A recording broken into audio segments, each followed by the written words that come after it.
Okay, hello and नमस्ते सभी को। हम लोग नेक्स्ट पार्ट पे मूव करते हैं और समझते हैं जेनेटिक एस्पेक्ट ऑफ मियोसिस। तो जैसे कि हम लोगों ने माइटोसिस में बात की और उसके एक खास जेनेटिक एस्पेक्ट को समझा कि किस तरीके से अलाइनमेंट हो रहा है और किस तरीके से सेपरेशन हो रहा है, और फिर वही चीज़ जो है, जो नंबर है, वो मेंटेन रह रहा है। पर हम लोग मियोसिस में अगर बात करें तो कंटिन्यू, अगर हम लोग पहले बात कर चुके हैं कि अगर बात होती है किसकी, जर्म सेल्स की, तो जर्म सेल्स में हम देखते हैं कि it is also deployed in number and it proceeds for a meiotic division. Meiotic division, और हमें क्या मिलते हैं? हमें मिलते हैं रिस्पेक्टिव 4 cells, या आप जानते हैं germ cells are responsible for the formation of gametes. Very important, they are responsible for the gametes, and you very well know that these are responsible, these are carrying a haploid set of chromosome number. तो ये सभी क्या है? N. तो यानी meiotic division क्या कर रहा है? रिडक्शन के लिए रिस्पॉन्सिबल है। तो यानी डिप्लॉयड से वो सेल्स जो बना रहा है वो क्या बन रही है? 4 बन रही है, और सभी हैप्लॉयड सेल में। तो ये कैसे होता है हम लोग आगे देखते हैं। तो suppose there is a cell which is responsible, which are preparing to undergo a meiotic division, right. कोई सेल है, अब वो प्रिपेयर हो रही है मियोटिक डिवीजन के लिए। तो वो कैसे प्रोसीड करती है? वैसे कह सकते हैं वो मियोटिक को हम लोग 2 डिवीजन में या 2 भागों में विभाजित करते हैं, और या कह सकते हैं 3, या हम लोग स्टेप वाइज देखें तो वो और बेटर होगा। For example, this is a cell, और ये जो सेल है हम लोग पहले ही बात कर चुके हैं कि ये भी डिप्लॉयड है, यानी 46 क्रोमोसोम। और ये 46 क्रोमोसोम का क्या मतलब है? सिर्फ ये जानना कि 46 क्रोमोसोम 23 पे है डिप्लॉयड, बट एक क्लियरिटी होनी चाहिए कि जो है 23 जो है क्रोमोसोम, जो है एक पूरा सेट 1 से लेके 23 का, ये ध्यान में रखना है। क्या टर्मिनोलॉजी कारण से 23 पेयर है ना, पूरा एक जो टोटल 23 है और उनकी कॉपीज़ है, आप ये नहीं कह सकते, बट आप ऐसे जब कहते हैं 23 पेयर, तो आपको ये समझ में आना चाहिए कि वो पेयरिंग हम लोग किस टर्म में कह रहे हैं। कि जो 1 से 23 जो क्रोमोसोम है वो फादर, या एक और टर्म यूज़ होता है पैटर्नल क्रोमोसोम है, और 1 से 1 2 3 to 23 is from the mother and it is termed as maternal chromosome. तो ये जो है, अगर ये सेल अब मियोटिक के लिए जाएगी तो उसे कैसे कैसे फेजेस से गुजरना होगा वो हम लोग देखते हैं। तो मियोटिक डिवीजन में अगर हम लोग देखें तो सबसे पहले ये सेल जो है इंटरफेज में जाएगी। इंटरफेज में, मैं लिख देती हूँ, इंटरफेज में ये सेल चली गई। तो ये इंटरफेज में जब गई तो इंटरफेज में कौन कौन से फेजेस से ये गुजरेगी? G1 which will be preparing itself for a division phase, उसको मियोसिस के लिए जाना है, डिवाइड करना है, तो वो अपने आप को प्रिपेयर कर रही है। बहुत सारी चीज़ें यहाँ मॉलिकुलर इवेंट्स होते हैं जो कि आप दूसरे यूनिट में समझते और पढ़ते हैं। हम लोग फिर ये मूव करेगी एस फेज़ में। तो अब ये हमारे लिए इम्पॉर्टेंट हो जाता है, क्योंकि यहाँ पे ये जो 46 क्रोमोसोम्स हैं ये डुप्लीकेट होंगे, और डुप्लीकेट वैसे ही होंगे जैसे कि अभी हम लोगों ने देखा। फिर उसके बाद ये G2 फेज़ में जाएगी। G2 फेज़ में जाने के बाद ये क्या होगी? G2 फेज़ से फिर ये मैं आगे बढ़ा देती हूँ उस बात को। G2 फेज में जाने के बाद ये मियोसिस फर्स्ट में एंटर कर रही है।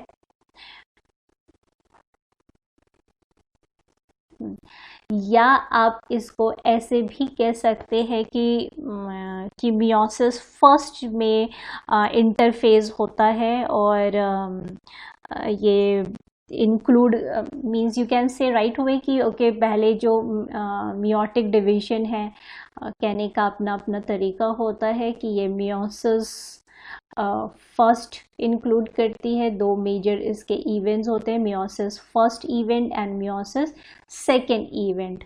ठीक, तो मियोसिस फर्स्ट में जो है वो इंटरफेज होता है, इसको ऐसे भी समझा जा सकता है।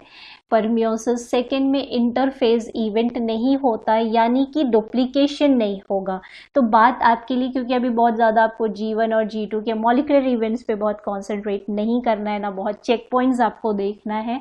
तो जैसा कि हमने कहा कि आपको एक जेनेटिक एस्पेक्ट पे कॉन्सेंट्रेट करना है, तो आप इस बात को ऐसे भी कह सकते हैं कि मियोसिस फर्स्ट में इंटरफेज होता है। तो कहने का सेंस ये है कि मियोसिस जो है जब फर्स्ट स्टार्ट होगा तो सेल को एक्चुअली, कहने का सेंस क्या है कि एक्चुअली मियोसिस फर्स्ट में सेल जो है इंटरफेज से गुजरते हुए वो क्या होगी, एक्चुअली उसको डुप्लीकेट करेगी। तो ये मेन हमारा इम्पॉर्टेंट पॉइंट है। तो you can draw this way और दैट वे, राइट। तो डुप्लीकेट जब वो हो गई, डुप्लीकेशन हो गया, तो जाहिर सी बात है कि आपको एक क्लियरिटी होगी कि अच्छा डुप्लीकेशन मियोसिस फर्स्ट में वो सबसे पहला जो हमारा इवेंट आ जाएगा वो क्या होगा, वो होगा आपका prophase first, prophase first.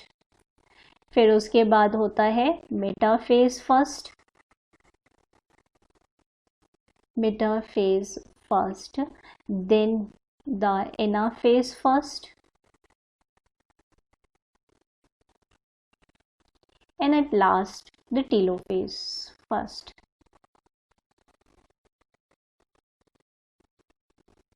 Right, तो ये जो है प्रोफेज फर्स्ट जो है वो फर्दर सब स्टेजेस में डिवाइड होता है, which is termed as leptotene, leptotene, zygotene, pachytene, pachytene, diplotene and डाइकैनेसिस।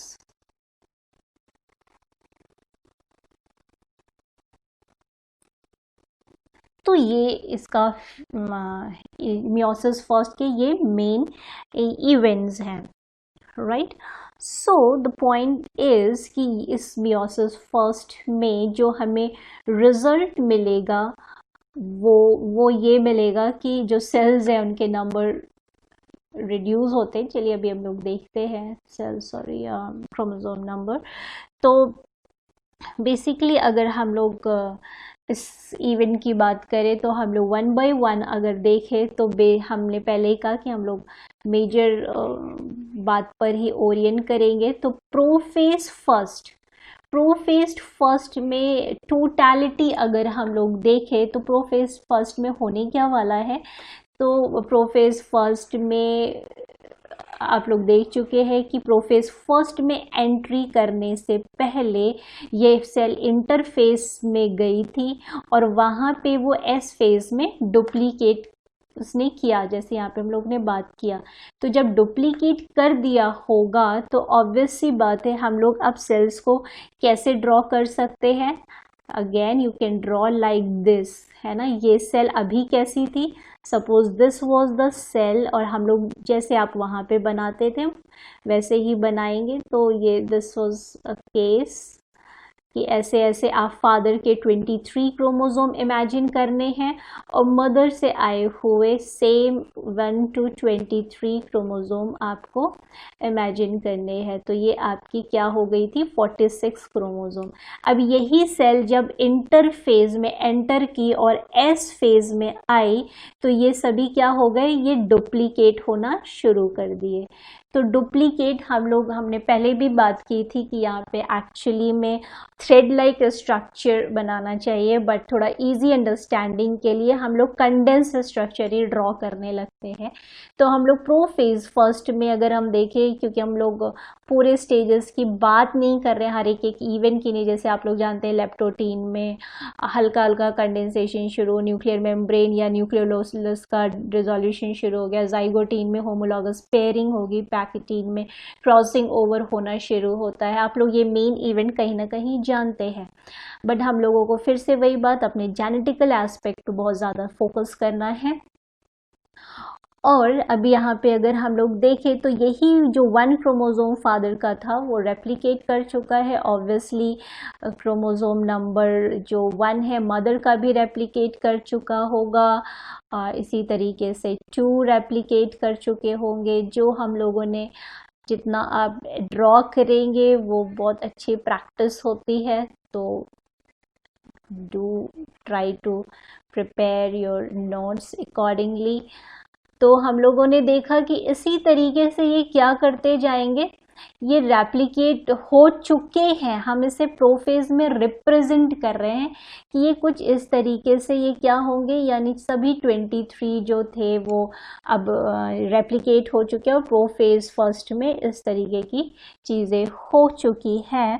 But the point हमें यहाँ पे ध्यान क्या देना है कि यहाँ पे जो अलाइनमेंट होता है, क्योंकि यहाँ पे होमोलॉगस पेयरिंग होती है, जैसा अभी हमने बात की थी कि जाइगोटीन स्टेज एक्सक्यूज मी, तो यहाँ पे हमें क्या दिखाना है कि यहाँ पे होमोलॉगस पेयरिंग, अगर आपको याद हो तो पार्ट फर्स्ट में इंट्रोडक्शन के हम लोगों ने होमोलॉगस क्रोमोसोम के बारे में पढ़ा था और होमोलॉगस पेयरिंग क्या होती है उसका भी कॉन्सेप्ट थोड़ा सा वहाँ समझा था। पर अब उसका इम्प्लीकेशन या इम्पैक्ट क्या पड़ने वाला है वो हम लोग देखते हैं। तो अब आप देख सकते हैं कि जब अलाइनमेंट भी होगा तो एक तरह से होमोलॉगस, हम लोग जानते हैं मेटाफेज में क्या होता है, सभी क्रोमोसोम जो है वो अलाइन होना प्रॉपरली शुरू होते हैं। तो अगर हम देखें तो यहाँ पे कैसे अलाइन होंगे, ये इस तरीके से अलाइन होंगे, यानी क्रोमोसोम नंबर 1 आ गया।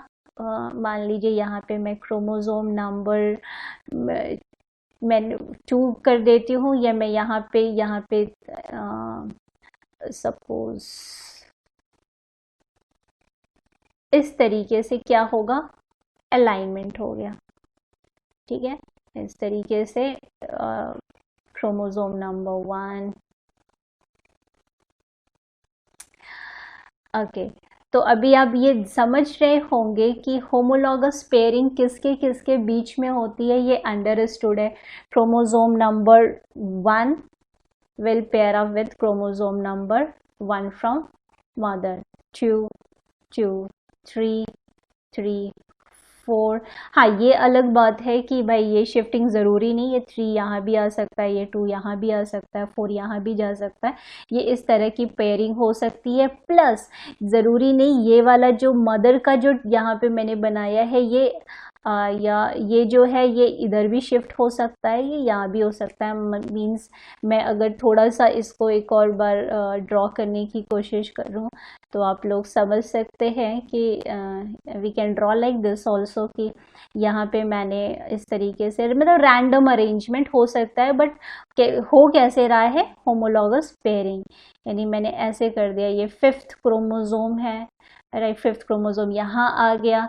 हो सकता है कि ये बाई चांस है कि सभी एक साथ यहाँ फादर के अलाइन हो जाए और सभी एक साथ यहाँ मदर के अलाइन हो जाए, बट कम चांसेस हैं। बट ये है कि इस तरीके से भी हो सकता है, बट क्या होना चाहिए, पूरा का पूरा प्रॉपरली होमोलॉगस पेयरिंग, यानी आप समझ सकते हैं कि आपको क्या दिशा या क्या एक रिजल्ट आ रहा होगा कि हम लोगों ने देखा कि अरे माइटोसिस में तो सभी 46 ऐसे थे, और यहाँ पे क्या होगा, यानी 23 जो है मदर या फादर के इधर हैं और 23 इधर हैं। ये नहीं मैटर करता कि बहुत रिस्ट्रिक्ट है इधर ही फादर, या मतलब हो कहीं भी हो सकता है, but there should be a kind of homologous pairing.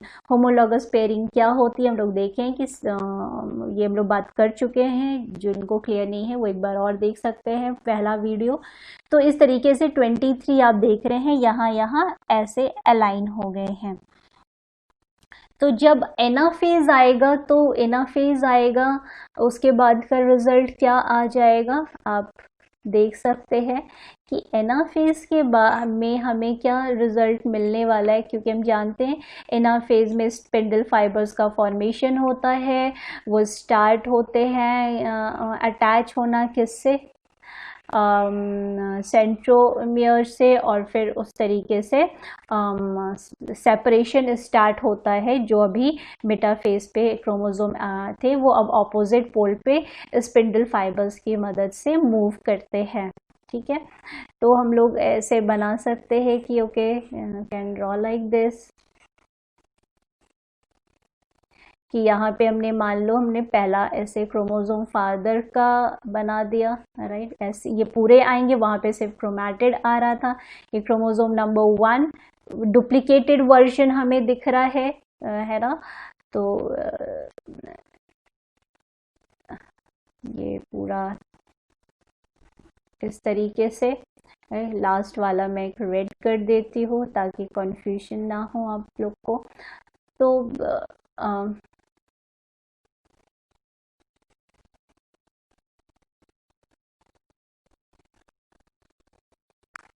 तो ये हमारा रिजल्ट आएगा कि जो इस तरीके से सेपरेशन पूरा हो जाएगा। तो आप देख रहे हैं कि जब अब आगे, यानी ये यहाँ पे 23 इस तरीके से अटैच हो जाएंगे और 23 इस तरीके से अटैच हो जाएंगे और मूवमेंट शुरू हो गया।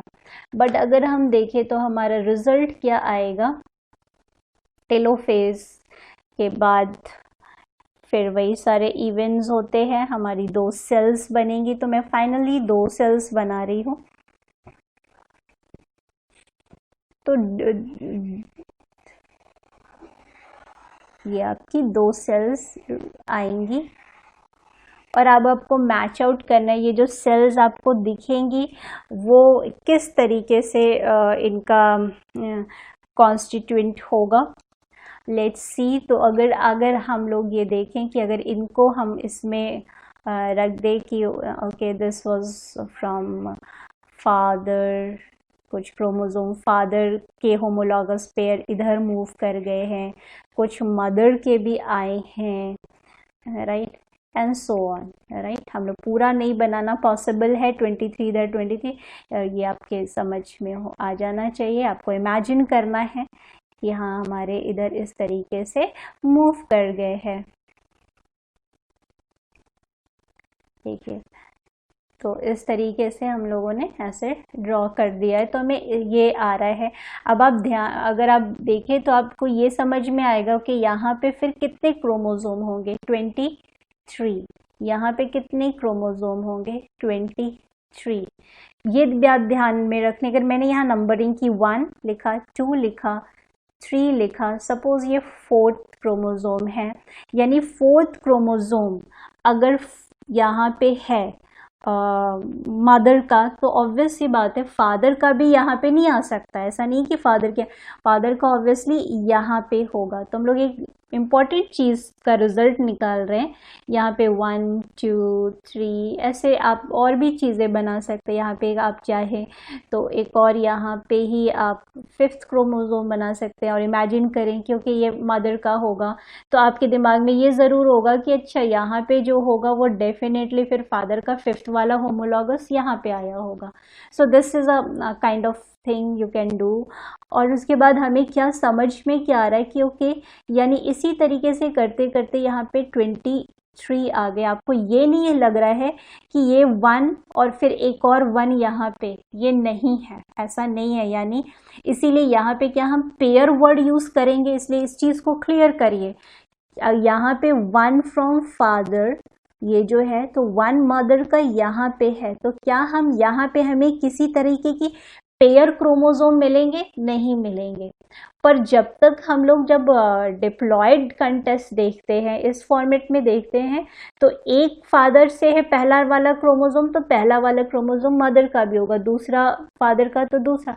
तो यहाँ पे हम लोग 23 पेयर, इसलिए 46 क्रोमोसोम में हम लोग 23 पेयर। पर यहाँ पे क्या है, अब यहाँ पे 23 क्रोमोसोम है, पेयर वर्ड नहीं आएगा। यहाँ पे 23 क्रोमोसोम रहेंगे क्योंकि जो उनका होमोलॉगस है वो अलग सेल्स में शिफ्ट हुआ है, ये अलग सेल में शिफ्ट हुआ है।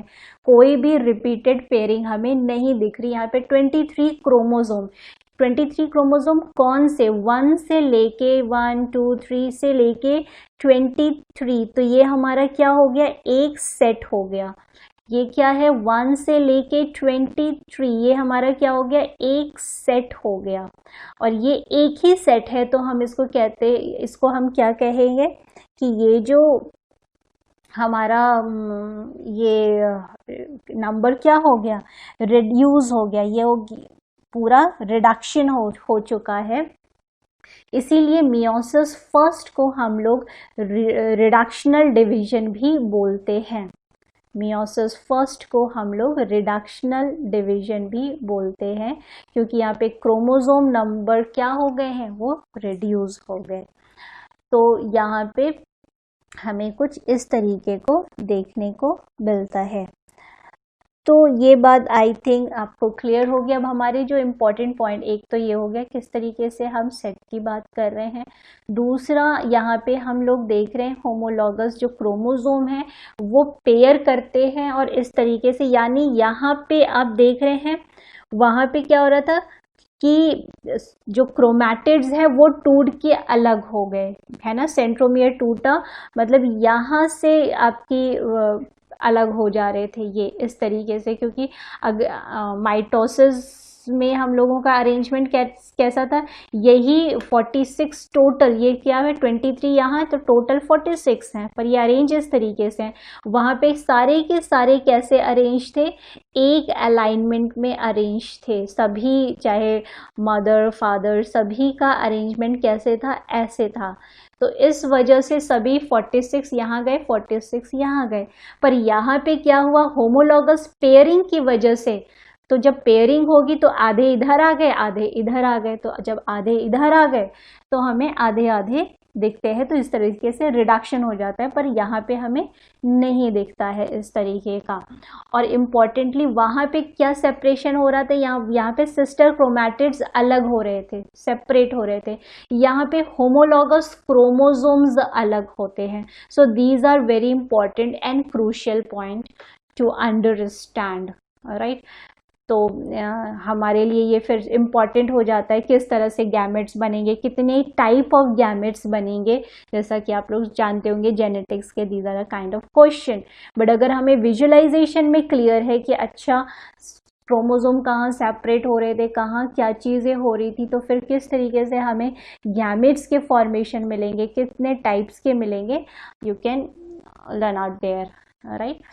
तो अब ये जो सेल्स हैं, ये सेल्स अब फर्दर हमें दो सेल्स, ये डॉटर सेल्स मिल गई, राइट।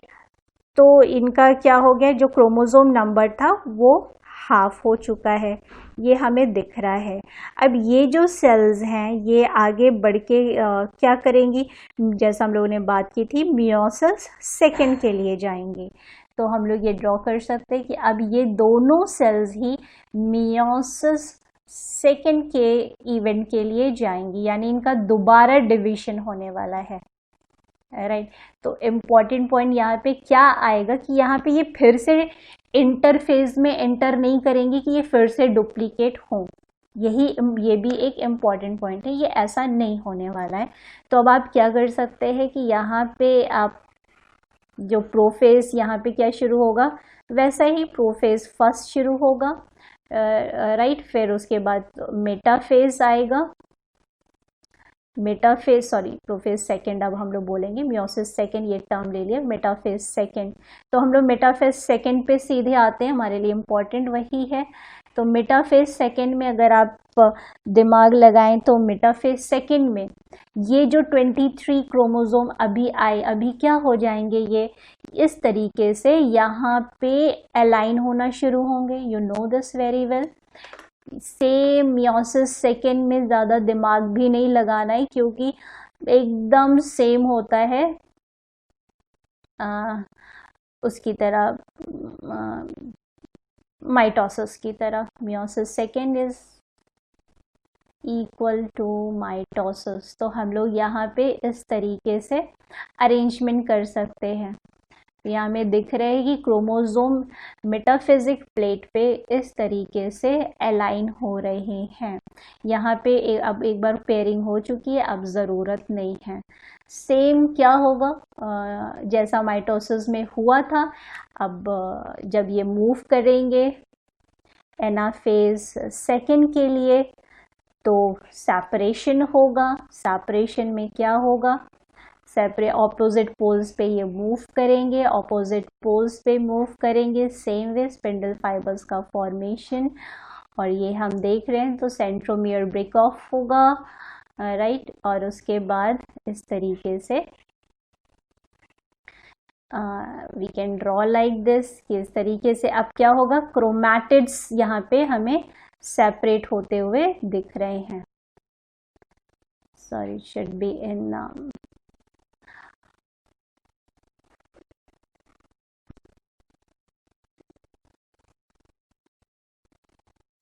बिल्कुल, अगर हम लोग ध्यान से देखें तो, या आप लोग मैच कर सकते हैं, ये इवेंट बिल्कुल और बिल्कुल वैसा ही है जैसा कि हम लोगों ने माइटोसिस में देखा था।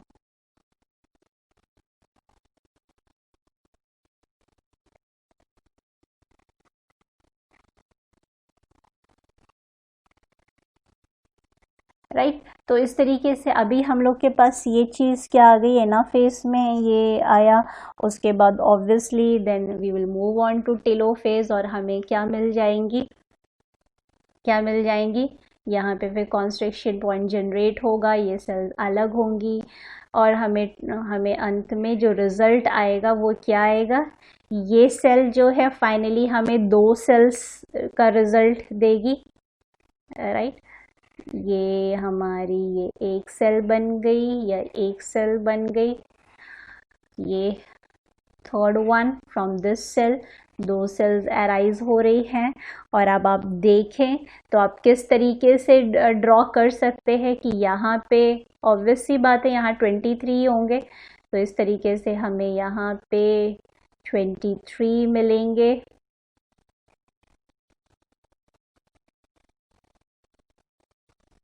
इसमें भी 23 मिलेंगे, इसमें भी 23 मिलेंगे। तो ऊपर वाली जो सेल्स और इस सेल्स, उसमें भी 23 मिल रहे थे, अभी जो हम लोगों ने देखा था उसमें भी 20, बट द डिफरेंस इसमें क्या है कि कंटेंट ऑफ डीएनए, वहाँ पे जो डीएनए का अमाउंट था वो डबल था, यहाँ पे क्या हो गया, फिर से सिंगल अमाउंट हो गया। तो ये भी क्या है, ये क्रोमोसोम्स हैं but having a 1 DNA content. और वो जो थी यहाँ पे जो सेल्स मिल रही थी, ये जो सेल्स हैं ये क्या है, यहाँ पे भी 23 ही थे, ये 23 जो मियोसिस फर्स्ट के रिजल्ट में हमें 23 ही मिले, but they have sister chromatids as well. तो यानी ये भी क्रोमोसोम है, ये 1 chromosome 2 chromosome 1 chromosome 2 chromosome up to 23, but क्या है, अमाउंट जो है वो डीएनए का डबल है।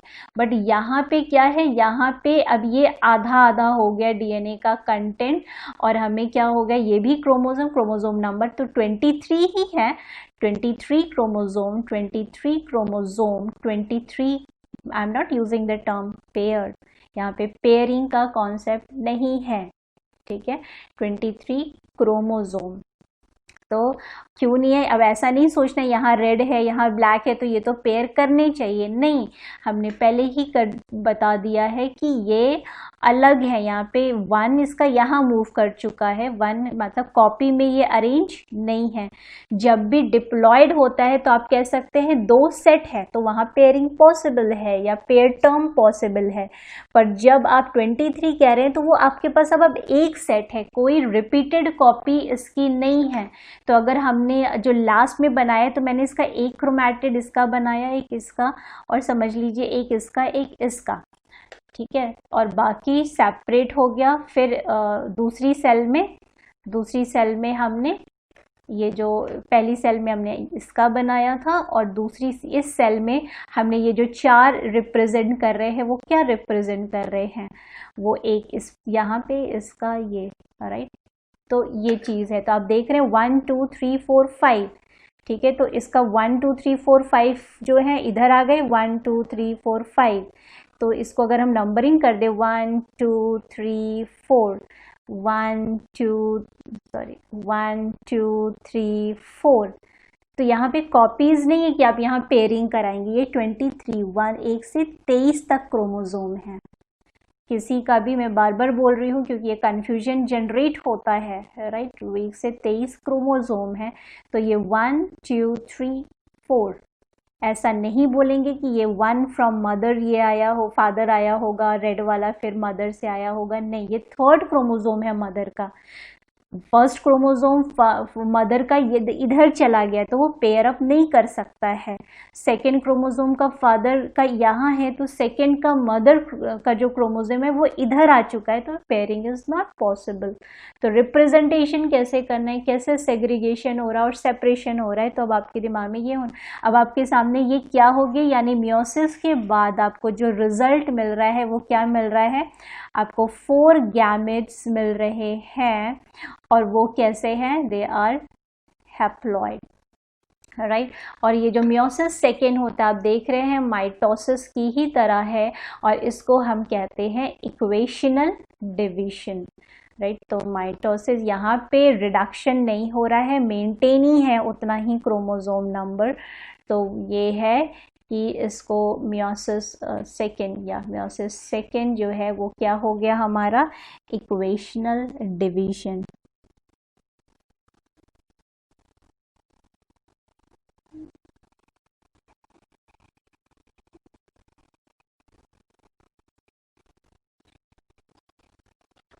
Right, so this is the concept behind it. ये ध्यान में रखना है कि अच्छा एनाफेज अगर बात आती है, मेटाफेज फर्स्ट में क्या हो रहा है, यहाँ पे होमोलॉगस पेयरिंग हो रही है, माइटोसिस में होमोलॉगस पेयरिंग नहीं होती। एनाफेज फर्स्ट में क्या हो रहा है, और माइटोसिस के एनाफेज में क्या हो रहा था, वहाँ पे क्रोमैटिड सेपरेशन, यहाँ पे आप देख रहे हैं होमोलॉगस क्रोमोसोम इस तरीके से सेपरेट हो रहे हैं। पर एनाफेज 2 में क्या हो रहा है, आप देख रहे हैं एनाफेज 2 में कौन सेपरेट हो रहा है, सिस्टर क्रोमैटिड सेपरेट हो रहे हैं। तो इस तरीके से ध्यान से ड्रॉ करके ज़रूर प्रैक्टिस करें and get this concept very clear, and it is going to help you lot in the upcoming topics of genetics. Thank you for the patience. Thank you so much.